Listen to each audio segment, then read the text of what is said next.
Hi guys! Maayong gabi sa tanan, no? Hi!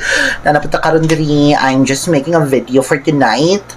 Because the Miss Universe Philippines fever is on.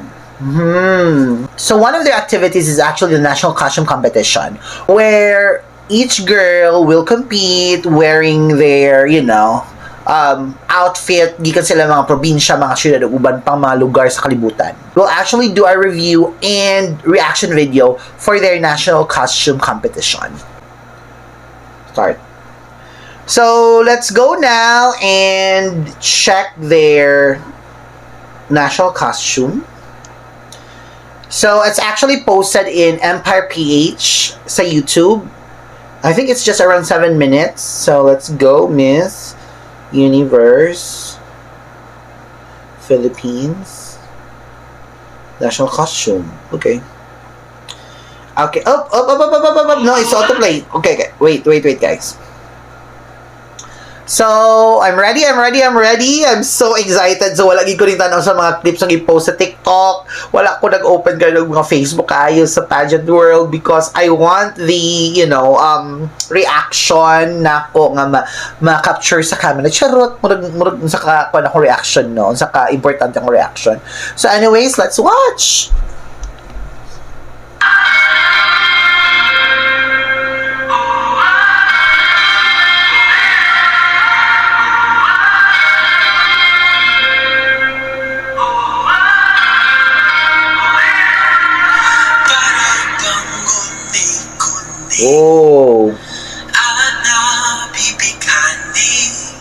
Oh my god, they're using a OPM song.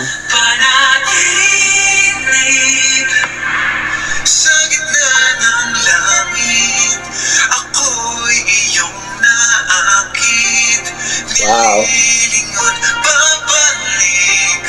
Okay.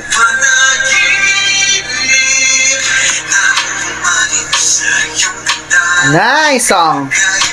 Hey, Clark International Airport. Well, it's world class, bitch. Wow, Luzon. The color is on. Wow. Shit, nimbot ang malibo. Sorry. This is Albay. Wow. The Red Angeles. Mirjan Hipolito. It's Mirjan, not Mirhan. Beautiful. Beautiful and white. This is Victoria Velasquez Vincent. Oh my god, yellow dye. Isabella. Nice! Goosebumps. Laguna Laramie Bautista is wearing gold. Oh, this is... Oops.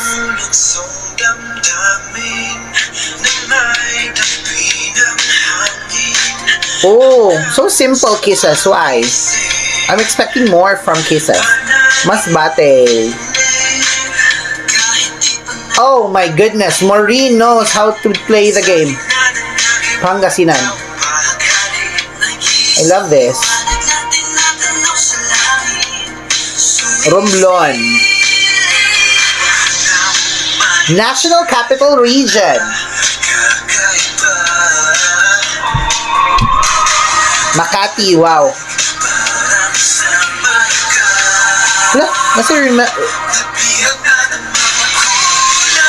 Nice. Manila. Fringes. There you go. Paranaque.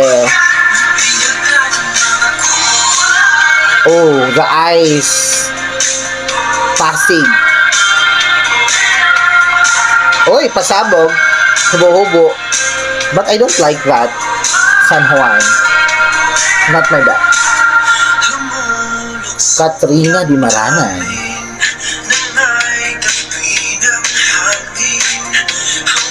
Visayas. There you go. Wow, Aklan. I love the jawline, my goodness.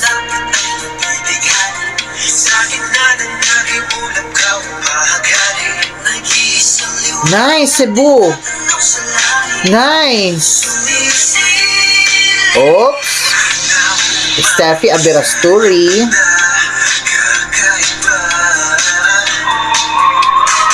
Wow, oh my God, Iloilo.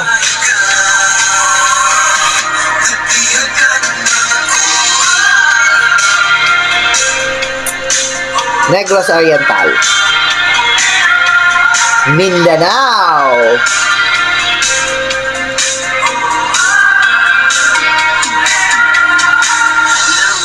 Bukidnon.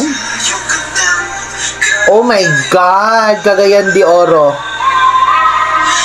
Oh my God, Cagayan de Oro. Woo! May kanindot. Daklos, Davao del Sur. Mahalon. Mestiza from Misamis Oriental.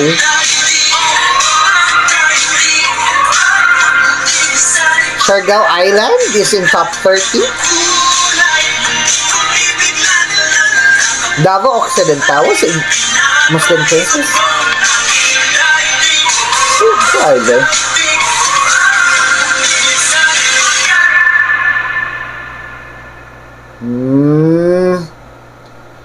Okay.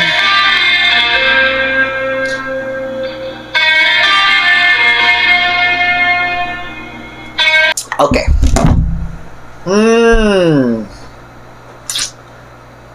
How should I start? Okay. Let's talk about the song used for this video. This is Kulay by BGYO, or Gusto Ko kay OPM ilang gigamit. And I love that. I love that. I love the consistency of Miss Universe organization using a original composition, like 10 over 10 for the song used. Next, the video presentation. I like it, okay?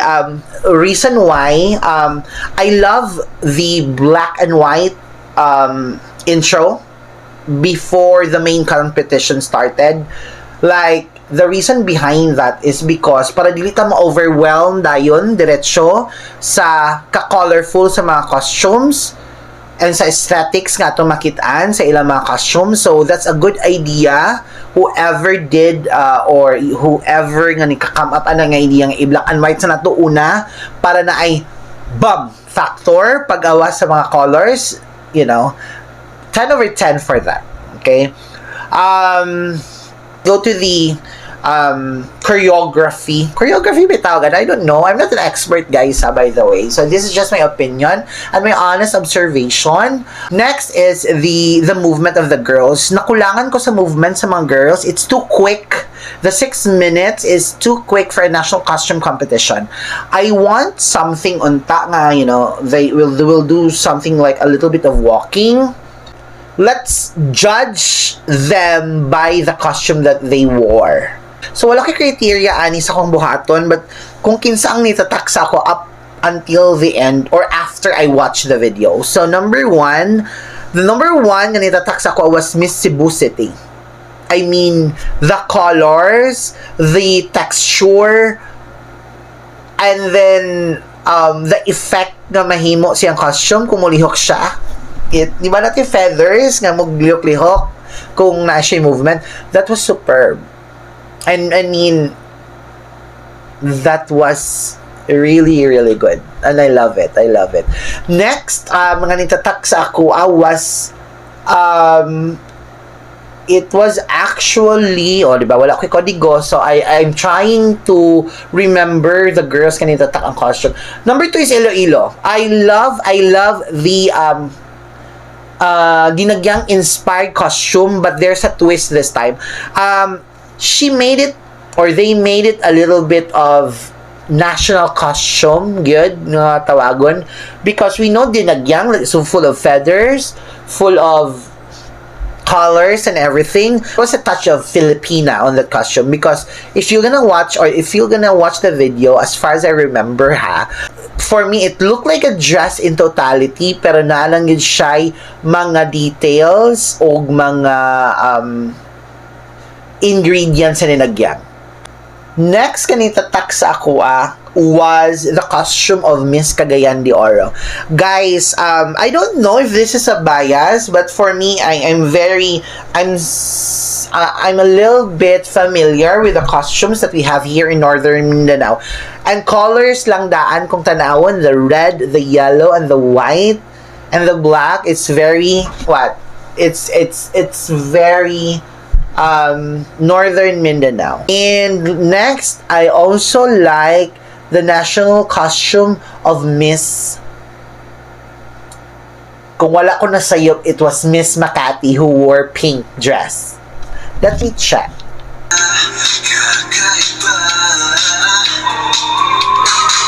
Wala ko na sayop, it was Miss Makati who wore the pink dress. Oh my God. The fan. When I hear Makati, like, dapat bongga gyud because, you know, Makati, that's Makati. And the girl actually represented her city very well when it comes to costume. Bongga, dato kay tanawon, mahalon, daghang kwarta. Let's talk about front runners. Front runners, let's talk about Larry May Bautista. The outfit is just fine.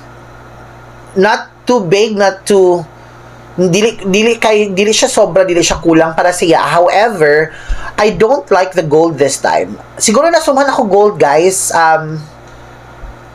Every time na naay mga national costume nga ipadala ang Philippines for the past years, dagan kay gold ako makita, dagan kay glittery, and dili siya benta for me. So it was just a so-so for Lauren Bautista.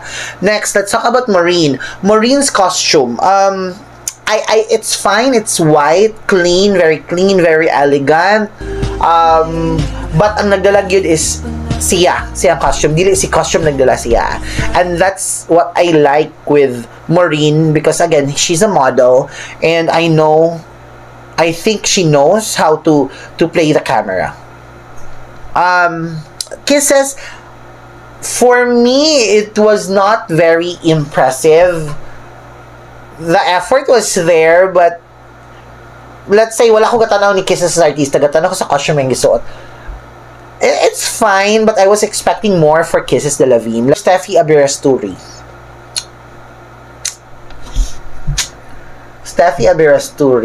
Cebu province. I don't know what happened. This is just my opinion, guys. I respect all the, designers who made them. Wala siya ning lutaw. For me, wala siya. I was expecting more from the Steffi Abirasturi. Knowing Steffi Abirasturi, guys, for this year's edition for Miss Universe Philippines, she is the pasabog girl. I really expect for a pasabog from Steffi Abirasturi. So, no, sorry, Steffi. Sorry, Steffi, but you're not my girl for the national costume round. Sorry, Steffi. My God, Steffi. Like, share this video para daghay makakita.